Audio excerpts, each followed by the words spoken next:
other things too, that we know how to be safe and we know how to be effective, and we're making sure that everyone has information. We're making sure that we keep this movement inclusive and intersectional. And I always say this: if you are not centering Black voices, if you are not centering Black youth voices, Black queer women's voices, Black women's voices, Black trans women's and trans men's and gender non-binary and gender non-conforming people's voices, then this is not revolutionary. Okay, you have to make sure that you're putting people who are marginalized also at the forefront in order to speak up, in order to have their voices heard. You know what I mean?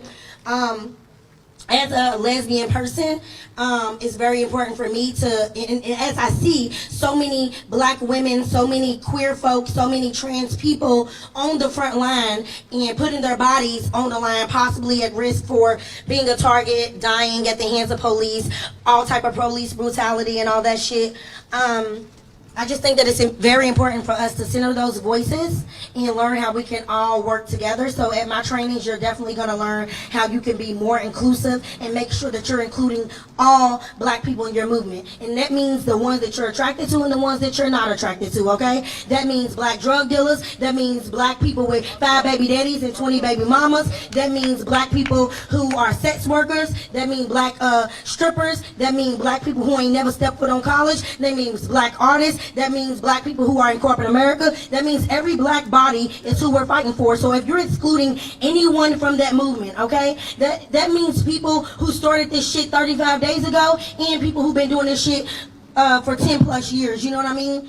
Everyone has a seat at the table, and if we're fighting for Black life, we're fighting for every single Black life that exists, okay? So if you're leaving anyone out, and I don't care if you're leaving 20 people out or one person out, one group out, if you're leaving out any Black people, you're not doing this right. And that's the only way you're not doing this shit right, is if you're excluding people. So we have to make sure that in this fight we are being very intersectional and very inclusive. And that's it. White people, y'all know how I feel. You know what I'm saying? Show up, but also, you know what I'm saying, run your pockets. You know what I'm saying? Go into your parents' money, granddaddy's money, all that shit. You know what I'm saying? Put your bodies out here on the line, but also run that money, because we got shit to do. If you donate money to Black folk, don't tell them what to do with that shit. Give us the money. Trust that we gonna make shit happen for our communities or for ourselves.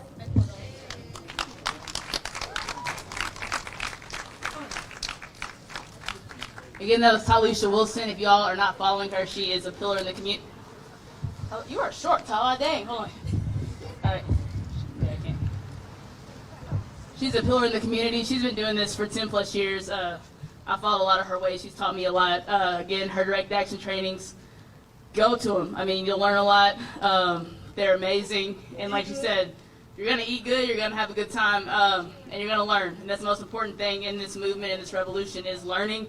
So again, that's Talisha Wilson. Everybody, please, her direct action trainings, that's where you need to be. So thank you, Tala. Thank you. So without further ado, let's do one more chant and we'll get into some more grooves. We'll get a grill going in a little bit. Y'all get on your live streams, tell folks to get down here. We ain't playing, we serious. Let them know if you don't want to hit the streets, hit the pavement, like facing off with the police, you can come and enjoy some peaceful art by Whitney and her dope ass team.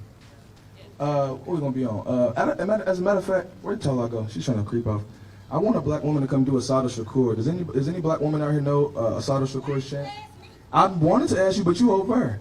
Come on over here. Matter of fact, say it from right there at this point. Well, wait a second. Just give me 1 second. All right. Well, while she's doing that, while she's getting her life over there, come on, yeah. Let's make some noise for this Black queen right here, this sister right here. I said let's make some noise for this Black queen, for this Black sister, on her way to this Black stage to tell your Black ass. Peace, peace, peace, and revolutionary love. Black power. Black power. Black power. Black power. I am your general of the Revolutionary Black Panther Party here in Louisville, Kentucky. And thank you for asking that question about Sister Assata Shakur. I don't know if anybody knows the rest of the layout for the mural, but Assata will be present on here. Assata is still alive. We have to understand this movement that we're actually in and what's taking place. Okay, this didn't just take place a couple of days ago when the protests started. This started long ago with the original Black Panther Party and also the Black Liberation Army. BLM, that's the Black Liberation Movement, okay? What has transpired is what we've seen back then. So when we're speaking about the light of Assata Shakur, is basically one that they couldn't get, the one that they couldn't touch. And she's very political. The movement is political. All of this is political, okay? And again, Assata Shakur, you have to understand the political war that you're actually in and what we're fighting. So yes, we have police brutality and you know, just some of these little sinister things that are taking place, but there's a bigger story that's behind it. Now, when you're dealing with Assata Shakur, she did it I believe like 2 years in prison. She ended up escaping from prison, and then she went over into Cuba, and that's where she is, and she will always be safe there. Unfortunately, the same fight that we're fighting today, there were lives that were taken in the process. So by putting the life on side of the walls is a political statement to say that you have taken some of ours, but the lights and the vision will always be alive. The movement will always be alive because Assata is still alive. Our political prisoners are still alive. We're still here to tell the story, and we are alive. So the movement is not dead, and we have to honor death. And I know a lot of people think like, oh, death is such a bad thing. You know, the physical is what hurts, but the spirit never dies. And so we have to understand as a nation of people that our light is always here. Our spirits is always strong. We are our ancestors, okay? And we're not going to let anybody disrupt our frequency, our movement, and our mission. And that's to take care of us. Too many times have we had movements inside of this country, the civil rights movement, that have been hijacked for the other purposes and agendas of others. We're not going to do that, not this season, not this round. It will always be all power to the people, but it's for black people. We are the originators. We wouldn't even be in this country, on this planet, on this plane, if we did not birth it. Know that. This is our land. We don't have to go back to Africa. We can if we want to, because we there too. We can go to Europe too. We can go to Asia too. There's nowhere on this side of this earth that you can go and not see me. Yes. Yes. Black power means dignity. And we are the dignified. And we come back to claim our land. We want justice. And let me tell you another thing. And I need our you know, political science, criminal justice people to understand this. We're marching and we want justice, and for Breonna Taylor and George Floyd and all of that. Listen to me. There is a law. It's called the Blue Alert Law. It was signed, here's another political war, okay? It was signed by the Obama administration on May, when's Malcolm X's birthday? May 19th of 2016. And that was the law that protected officers. So if they feel threatened, if they feel like whatever, they can shoot, and they get what? Off. That's why you have not seen one officer after so many lives that has been taken and they never go to jail. You need to put on that protest sign, ban the Blue Alert Law. If you're not downtown saying that, I don't know what you're talking about. There's laws in place that protect police. So if you're not going to challenge the law, then what are we doing? So make sure of that. And so yes, the presence of Assata Shakur will be on the side of this building. And that brings life into the community because again, we still live. It will bring a whole different aura and feel to the West End. So where we can start building our economic power. We can start building our schools. You know what I'm saying? We can have our own business district. And that is the goal. If you're here in Louisville, Kentucky, because that's what we want. That's what the black community needs, and that's what we want. And that's what we're fighting for. Black power. Black power!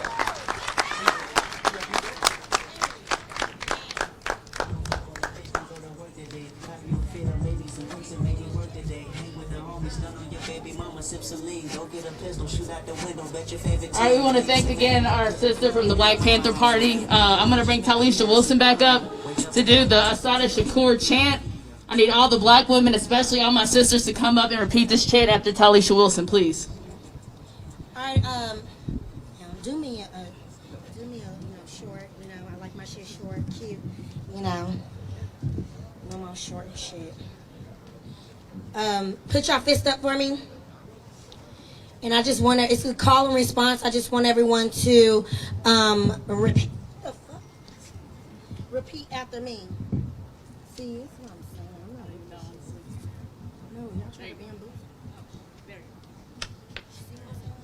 Y'all fucking me up. It is our duty to fight for our freedom. It is our duty to fight for our freedom. It is our duty to win. It is our duty to win. We must love and support each other. We must love and support each other. We have nothing to lose but our chains. We have nothing to lose but our chains. It is our duty to fight for our freedom. It is our duty to fight for Loud. It is our duty to win. It is our duty to win. We must love and support each other. We must love and support each other. We have nothing to lose but our chains. We have nothing to lose but our chains. It is our duty to fight for our freedom. It is our duty to fight for our freedom. It is our duty to win. It is our duty to win. We must love and support each other. We must love and support each other. We have nothing to lose but our chains. We have nothing to lose but our chains. We have nothing to lose but our chains. We have nothing to lose but our chains. We have nothing to lose but our chains. We have nothing to lose but our chains. Ashe.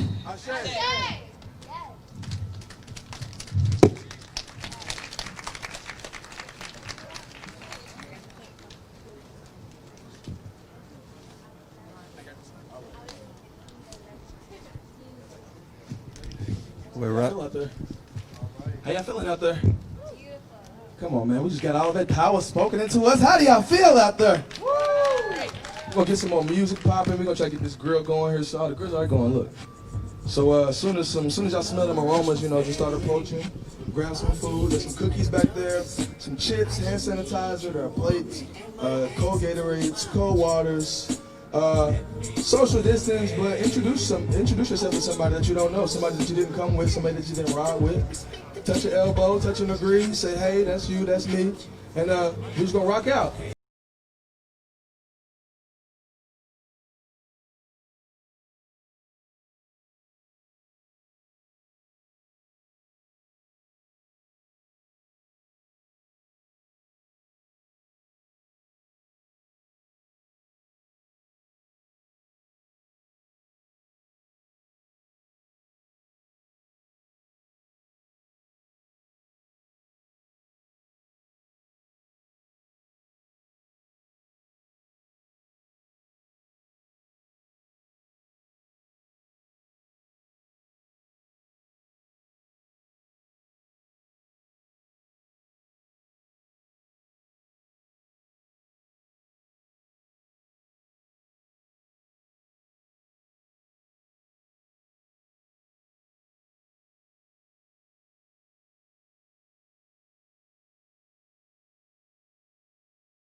Floyd.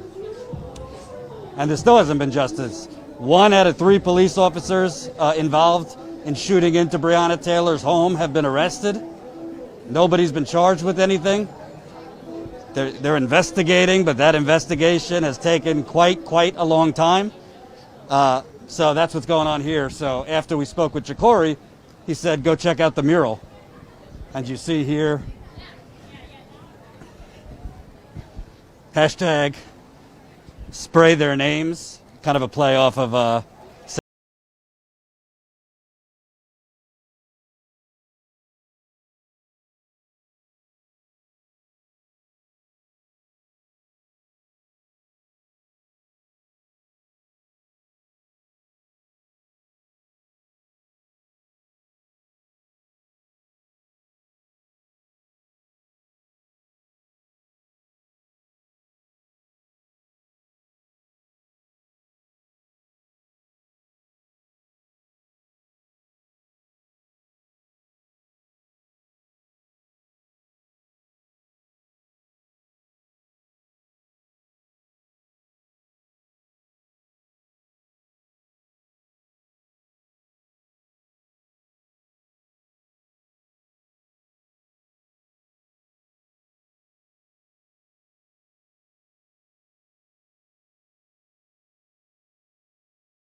say to you when you look at it?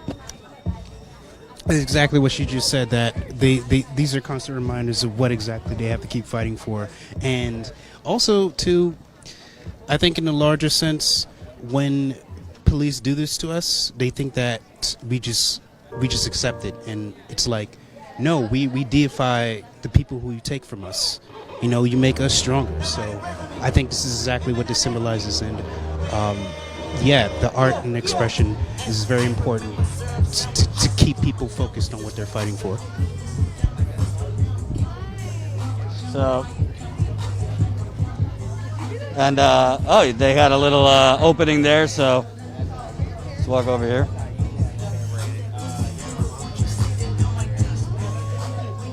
And what's interesting is they're continuing to add to the mural.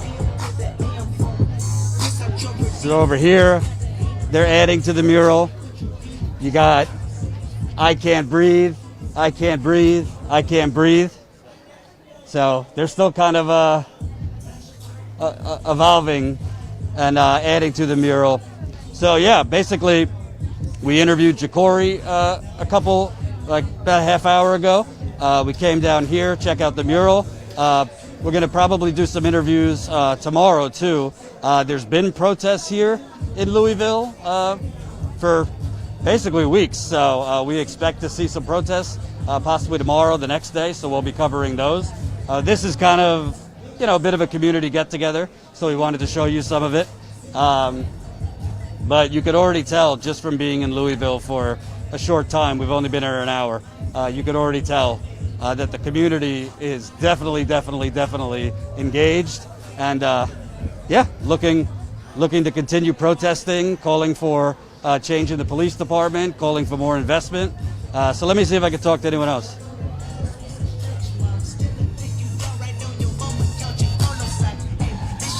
Can I talk to you for a second? Can I talk to you for a second? Yeah, that's cool. Hey, what's your name? Delaney? Hey, so, we've only been here today. We're a national outlet. But, the power of this mural is breathtaking. Kind of talk about what this represents to you. This is just the movement. I mean, this is Louisville, Kentucky, where Breonna Taylor was murdered in her home a few months ago. I think it's been now 114 days since her murder. And this is just bringing an awareness. We have Whitney Holborn. She's an artist from Colorado. She's also a Louisville native. She came back to bring awareness to this, and she's really been working really hard on this mural, and it's amazing. So is Resco over there, and Norris. I mean, it's amazing. It's amazing. Talk about, this happened in March. We're in July now. They're still investigating. I don't know what the hell they're investigating. I mean, I think we know what happened.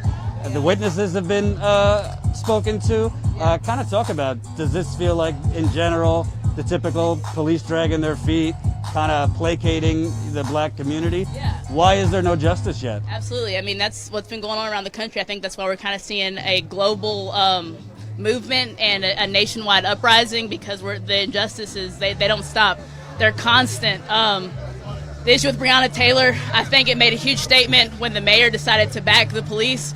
Instead of just firing the police, I think it made a big statement what side he was on when an innocent life was taken, and he didn't fire him right away.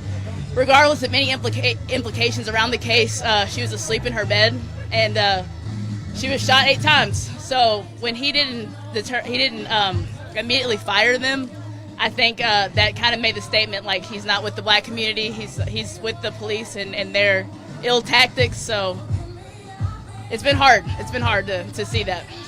Talk about the economic piece of all this, because in addition to police brutality, we're seeing in the West Side and other parts of the country the spotlight on the economic violence that black people have been suffering forever. I mean, the lack of investment, leaving your community. I mean, look at the pandemic right now. Black people suffering more than white people. You see this movement evolving into actually getting that economic uplifting that you need. Yeah, that's one of the goals. Absolutely, we're all about having our demands met. One of our hugest demands is having the police department defunded and giving the money that they get for their funding back to community resources. So that's putting it back into urban communities, putting it back into impoverished food areas that can't afford fresh produce, mental health communities. We're trying to get the funding. I think here the police were funded $180 million last year, something like that, something crazy high. And it's like, what do you need that money with? You're not protecting and serving. You're actually killing our people. So we're trying to defund the police or have the police get defunded to get that money put back into the communities. So that hopefully help with the economic hit of everything. Absolutely. Your shirt says it all. White silence is violence. White silence is violence. Absolutely. Tell me about that, and what does it say to you that white people seem to be finally coming out and staying out with you? Number one, shout out to our allies in this fight. They've been super supportive overall. So the white people who are not speaking up and speaking out, you're directly contributing to the violence because, like I said, white silence is violence. If you're not coming and standing with us, standing with your black brothers and sisters and saying it's time for this to end, as we all know, white people hold the power in this country, so come and stand with us, stand up for us. If you're silent, you're complicit. You're contributing to the issues of to police brutality and other black issues in the world and in the nation. And last question, I think corporate America, the government, to them, maybe they're just waiting it out. Let them protest. They'll tire themselves out after a while. Maybe we'll throw some crumbs here and there, a monument, a mural, maybe some reform around the edges. Do you feel that this movement is sustainable for the long term? Not just the protest, the physical protest, but the organizing, the communities coming together to really just continue these demands, people running for office, that kind of thing. Yeah, so like I tell people all the time, this is a marathon, it's not a sprint. It's going to keep going and going.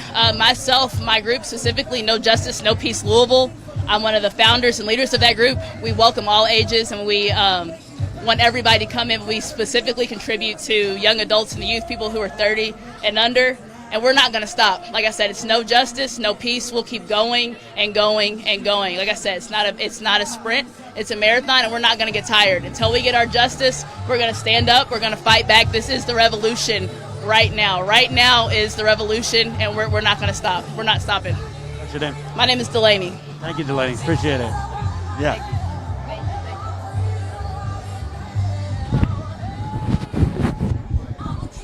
Jen doing it right. We got to wipe down the microphone. So, hey, powerful words spoken by Delaney over there. We'll definitely cut out some of these interviews, post them later. So, yeah, I think we've shown you what I want to show you. We'll take some other photos and stuff like that and add it to the statuscoup.com/roadtrip page, statuscoup.com/roadtrip page. Definitely go check out our photos we've been taking from the road trip. Contribute if you can. We got a link for the fundraiser there. Try to cover these costs. We will be doing some more coverage here tomorrow, setting up interviews kind of on the fly. So we just literally got here like an hour ago and I've already done a couple interviews. So we're active. We're not waiting. So definitely, like I always tell you, text COUP to 370-370. That's COUP to 370-370. So you can get a text message next time we're live. Before we go, I just want to show you the mural one more time.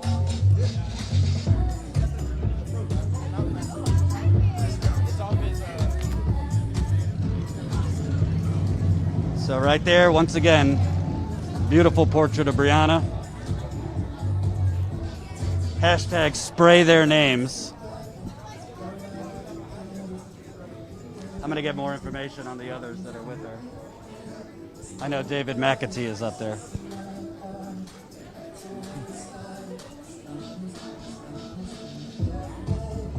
All right. We'll see you later. Peace.